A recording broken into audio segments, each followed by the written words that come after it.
Okay, so what do you think that the characteristics of a quality classroom?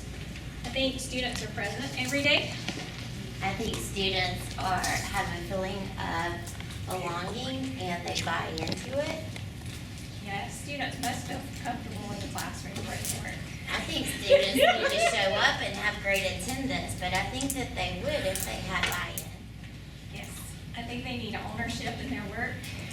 I think that they need the chance to experience different types of learning experiences. Yes, and I think as a teacher we have everything, everything we need to teach every day. So that means plenty of money, right? Yes, and supplies. And supplies, and Chromebooks.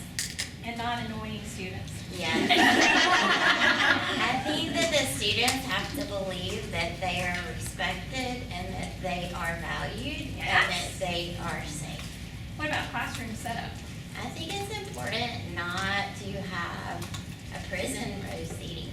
Yes, flexible seating is good.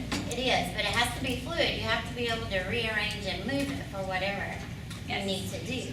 And again, lots of technology and materials that we need. But have the kids sitting in an order where they are all, I can't think of it. You said one. Where none are secluded and can be that kid in the corner. Yes. Ian. Give them a hand, guys. All right, so we were talking about the theme being the current swing of the pendulum in education is away from traditional, back to, or going back towards student-centered learning. And so a physical classroom setup should also demonstrate that. When you're walking in, so if you have your doors here, you don't want to see the fortress anymore of the teacher's desk. You should not see that anymore when you walk in. The teacher should be like a ghost around the room, you know, constantly moving, finding out where these students are. And this, with this student-centered learning comes independent choice of areas in your room. You could have a reading area or reading station. You can have a computer station where they're choosing to look up articles or current research or play games that are content related, or typing up things, just their opportunity to create. You can have collaborative groups going on where the students are leading their book discussions or other types of learning that they have chosen for the day. And then you can be somewhere just mini conferencing, giving them the opportunity to give their voice, their feedback, and how things are going for them.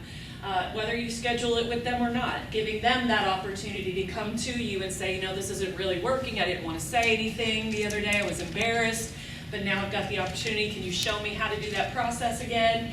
And so with the idea of student-centered and independent learning, we related it historically to the civil rights movement, where they decided as a group that they needed to have their own independent voice heard, and they protested heartily and mightily to finally get the government and other minds changed, and to swing the pendulum back to the right to be independent and have that freedom, same freedom that everyone else enjoys, the same thing that's going on in our room where our students get that same voice.